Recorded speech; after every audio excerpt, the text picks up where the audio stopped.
नमस्कार। आज हम स्टीफन अरोयो की एक बहुत ही दिलचस्प किताब ज्योतिष, कर्म और परिवर्तन की दुनिया में उतरने वाले हैं। हम ये समझने की कोशिश करेंगे कि ज्योतिष को सिर्फ भविष्य बताने वाला टूल नहीं, बल्कि खुद को समझने और अपनी जिंदगी को बदलने के एक पावरफुल तरीके के तौर पर कैसे देखा जा सकता है। चलिए, एक सवाल से शुरू करते हैं। क्या कभी ऐसा लगा है कि आप एक ही तरह की मुश्किलों का सामना बार बार कर रहे हैं, मानो जैसे कोई अदृश्य स्क्रिप्ट हो जिसे हम अनजाने में दोहराए जा रहे हैं? अरोयो की ये किताब इसी एहसास को एक बिल्कुल नए नजरिए से देखती है। तो इसका सबसे अहम पॉइंट ये है, इस किताब के हिसाब से हमारी जन्म कुंडली कोई पत्थर की लकीर नहीं है। ये तो हमारे पिछले कर्मों का एक आईना है, एक रिफ्लेक्शन है। और ये सिर्फ हमारे अतीत को ही नहीं दिखाता, बल्कि हमें अपने भविष्य को एक नया आकार देने का मौका भी देता है। तो चलिए, पहले हिस्से में चलते हैं। यहाँ हम जन्म कुंडली को किस्मत की किताब की तरह नहीं, बल्कि एक नक्शे की तरह देखेंगे। एक ऐसा मैप जो हमारे अंदर की दुनिया का रास्ता दिखाता है।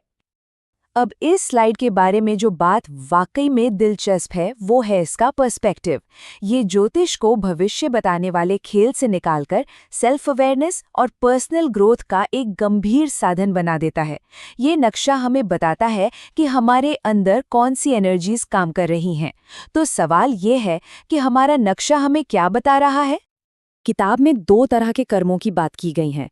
इसको ऐसे समझिए कि प्रारब्ध कर्म ताश के उन पत्तों की तरह हैं जो जन्म के वक्त हमें मिले हैं, जैसे हमारा परिवार या हमारी परिस्थितियां। इन्हें हम बदल नहीं सकते।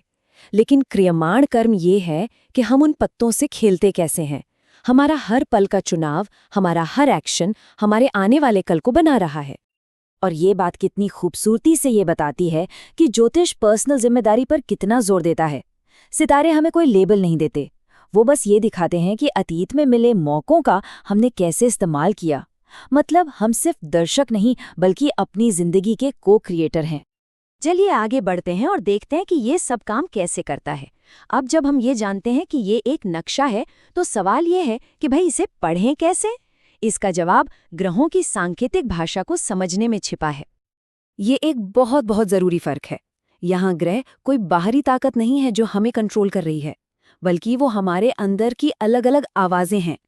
हर ग्रह हमारे व्यक्तित्व के एक अलग पहलू, एक अलग एनर्जी को सिंबलाइज करता है। तो ये हैं हमारे पर्सनल प्लैनेट्स, जो किसी भी इंसान की चेतन जिंदगी के मेन पिलर्स हैं। सूर्य है हमारी पहचान की इच्छा, चंद्रमा हमारी इमोशनल जरूरतों को दिखाता है, बुध हमारे सोचने और बात करने का तरीका है, शुक्र हमारे रिश्तों और सुकून को दर्शाता है, और मंगल है हमारी एक्शन लेने की पावर, हमारी विल पावर। अब आते हैं उस हिस्से पर जो शायद सबसे ज्यादा काम का है। हमारी जिंदगी में जो मुश्किल पैटर्न है, उन्हें कैसे समझा जाए। किताब के मुताबिक यही वो जगह है जहां सबसे ज्यादा ग्रोथ की गुंजाइश छिपी होती है। इस तस्वीर को देखिए। जब कुंडली में ग्रहों के बीच चैलेंजिंग एस्पेक्ट्स होते हैं, तो ये बिल्कुल वैसा ही है जैसे दो लहरें आपस में टकरा रही हों।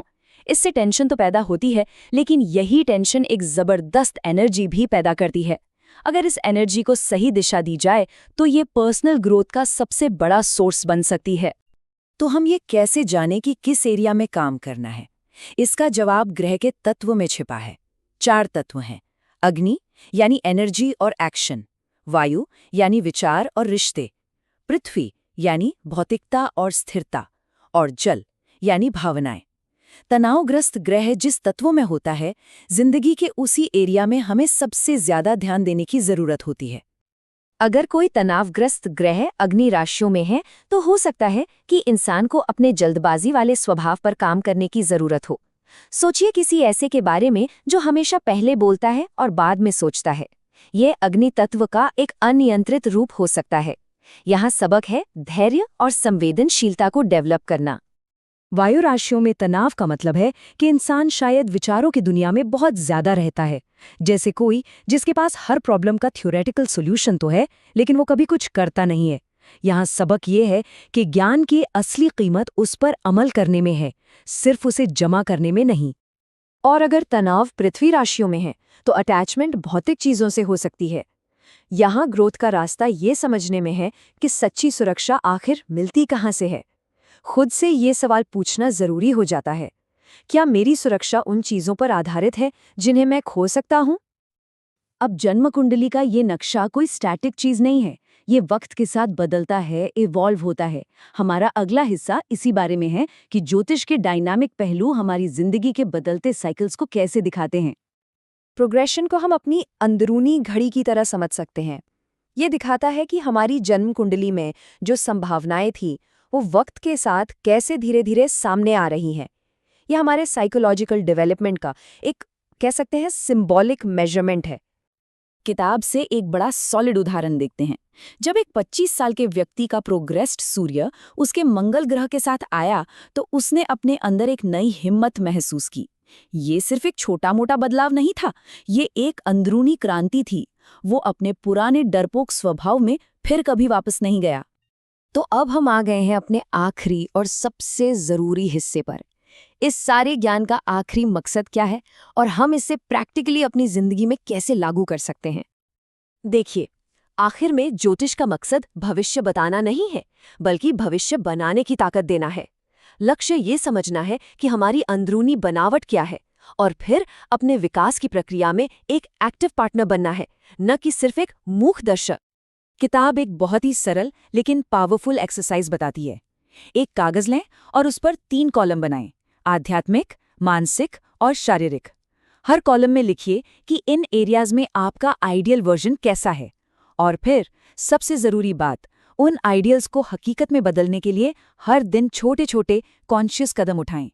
ये एक्सरसाइज आसान लग सकती है, लेकिन ये जिंदगी को बदलने की ताकत रखती है। इसे आजमा कर देखिए। तो जैसा कि सुकरात ने कहा था, बिना जांचा परखा जीवन जीने लायक नहीं है। ये ज्योतिषीय नजरिया हमें खुद को जांचने परखने का एक अनोखा औजार देता है। तो सवाल यही है कि हमारा अंदर का नक्शा आज हमें अपने बारे में क्या नया सिखा सकता है।